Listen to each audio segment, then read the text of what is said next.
The British are famous for avoiding death, as if by speaking of it the Grim Reaper will appear and we'll all be doomed.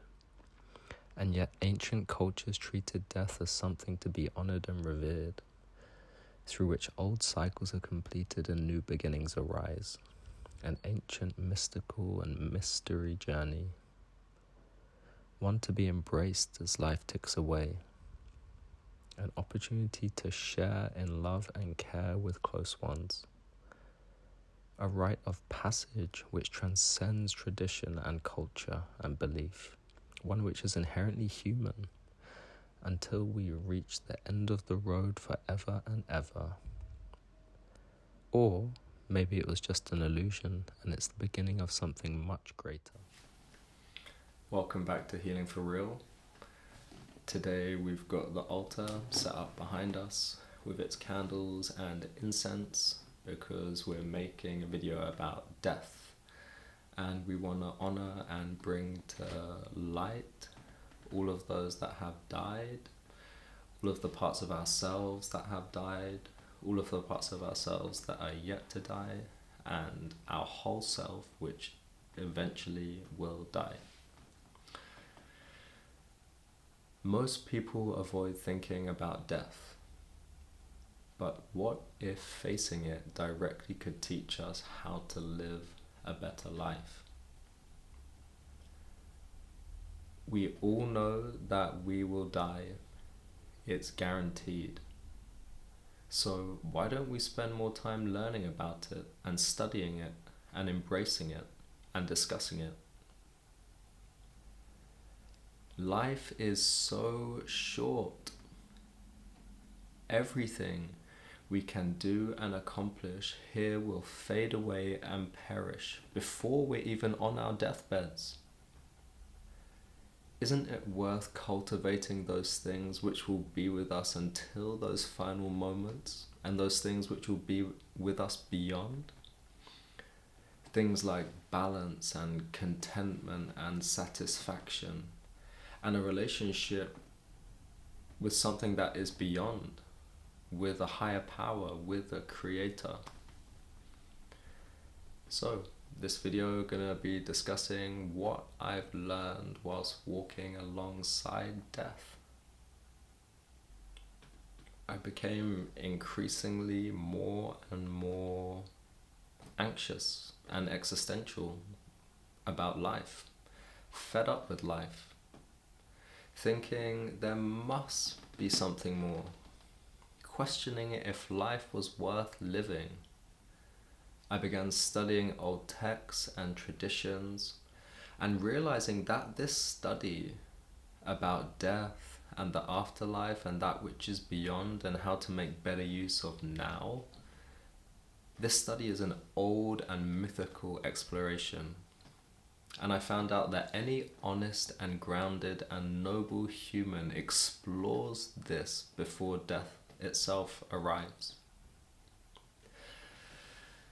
And so a couple of years ago, I was thinking, how do I get some first-hand experience with death?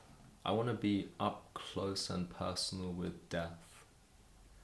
And I realized that I can join my local hospice. And I realized that in order to join that local hospice, I decided to study soul midwifery as it would give me a better route in.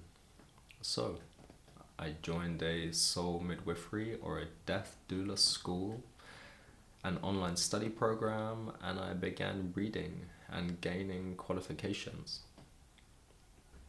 So you may be thinking, what is a soul midwife? Or what is a death doula? And so in its very essence, what it really means is just simply tending to the dying person, being there with presence, being there with compassion, being there with emotional and spiritual care. The key learnings and insights from the training are things like, how do I hold sacred space and listen deeply how can I understand the physical, emotional, and spiritual aspects that go along with dying? Learning how to work in that space without fear, embracing death as part of the life cycle, and knowing that there is absolutely nothing that can be done. Working in a hospice where people go to die, so there's no more cures, it's the end of the road for these people. And understanding there's no fixing and no solving the problem. All there is a witnessing and an allowing. And this is incredibly humbling. It's like, okay, my life isn't so bad anymore.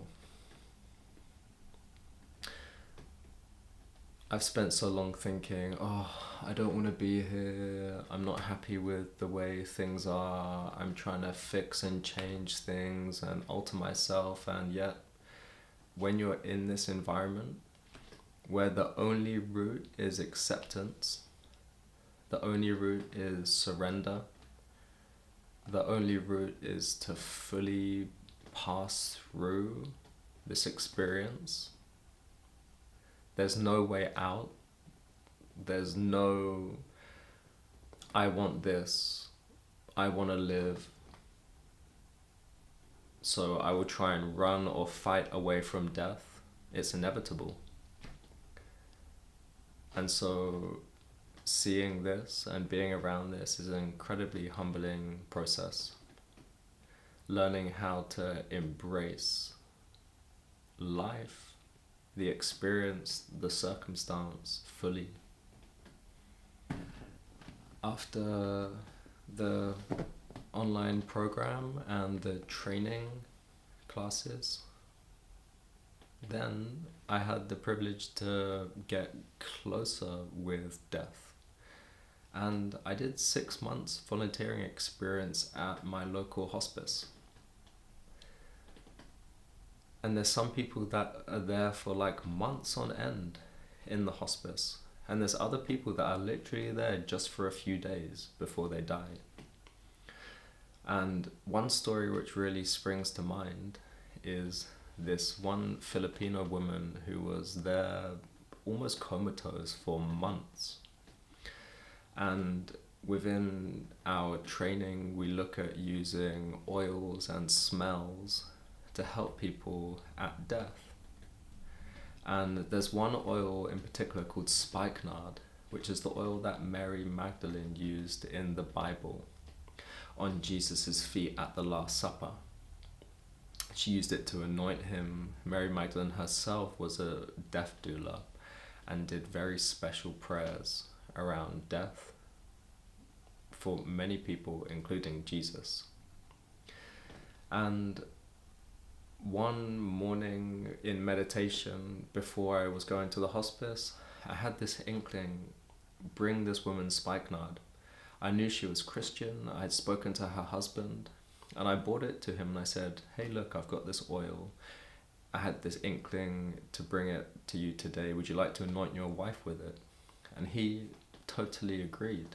So he anointed her wrists and her feet and her navel with it.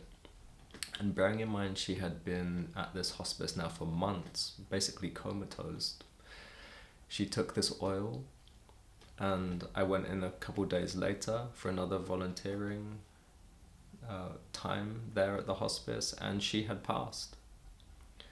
And it was a very special moment because this oil is all about helping people to cross over, to transition, to dissolve their fear and their grief. And tuning into my meditation and bringing it was such a beautiful process during this whole hospice care. Apart from the hospice care, I've gone to people's homes, and the intimacy and tenderness of people preparing to die at home.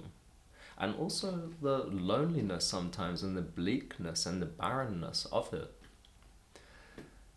one time I got close with one lady and I told her about the Buddhist monks who come to stay with us in the summer. And I told her that this Buddhist monk is coming, and she requested that I go to her house with this Buddhist monk and she get some prayers and blessings from him. So together, Rinpoche and I, we went to this woman's house, and she's there effectively drowning in her body, and she gets this blessing from this Buddhist monk, this Rinpoche, and it was a very special moment.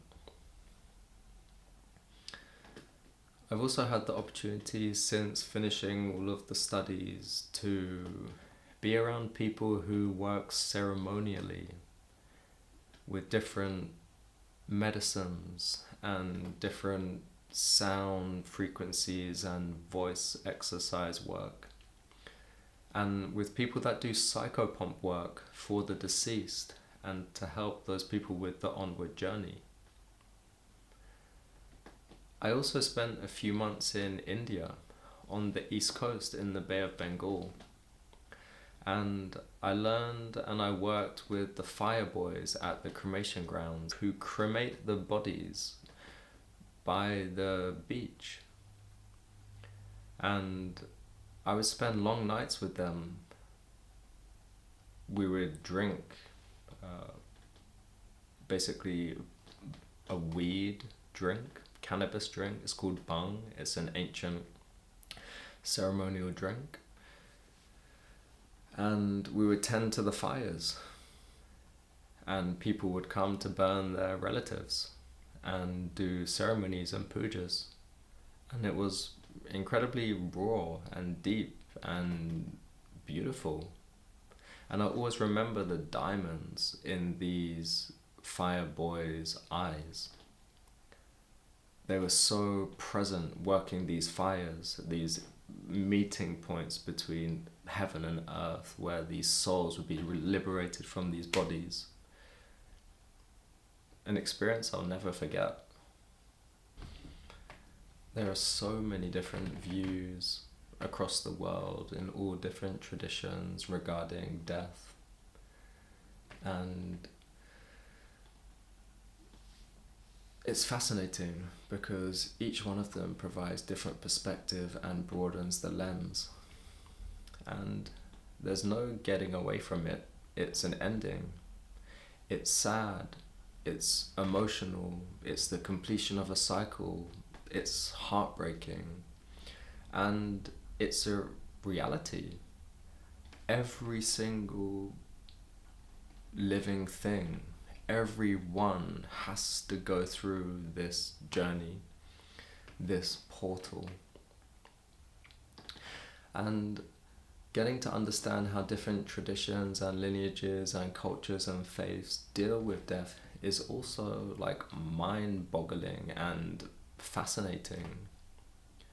From Buddhism and karmic cycles to Christianity and death as a passage to eternal life, Islam and its afterlife, indigenous traditions seeing death as this initiation, this transformation of the elements of nature, Hindu traditions preparing for the next life, the next reincarnation, and also to move completely beyond reincarnating in these bodies, and various mystery schools who, symbolically die before they die so that they can awaken spirituality right here, right now, and prepare for their actual death. And ultimately, who knows what happens? We all have to pass that portal, that threshold. And yet exploring and studying how all the paths, in all their various ways, are pointing towards acceptance of the inevitable, having some reverence of this inevitable, and honoring the mystery of death. We go through our lives and we realize, okay, we need to develop a career, or we need to learn a language or some skills or this and that. We need to acquire these things to help us on our journey. And we spend so much time and dedication doing that. And these things are so fleeting and temporary. And yet death, the biggest trial, the biggest lesson, the biggest graduation ceremony comes. And it's so important that we're prepared for that. And these various wisdom traditions, these schools, these faiths, these cultures help us in doing that. And at the same time, it's clear that they're not the final only answer. They can't be. But they're a guide, a signpost, helping us on our way, helping us to navigate. Death is sacred, and contemplating it, engaging with and exploring it helps us put things into perspective. It helps us value the time that we spend here, however short and flickering and fleeting. And it helps us to love and helps us to be present. And I encourage talking about death openly to prepare emotionally, spiritually, energetically, even physically for how that may come about, how the kind of tests that it will put us through. And so, leaving you with this thought: how, if at all, would your life change if you truly lived it with the doorway of death forever present in your mind? Peace and blessings on your journey, honoring all of those that have died, all the parts of ourselves that have died, all the parts of ourselves that have yet to die, and our coming death, whenever that may be. Boyakasha.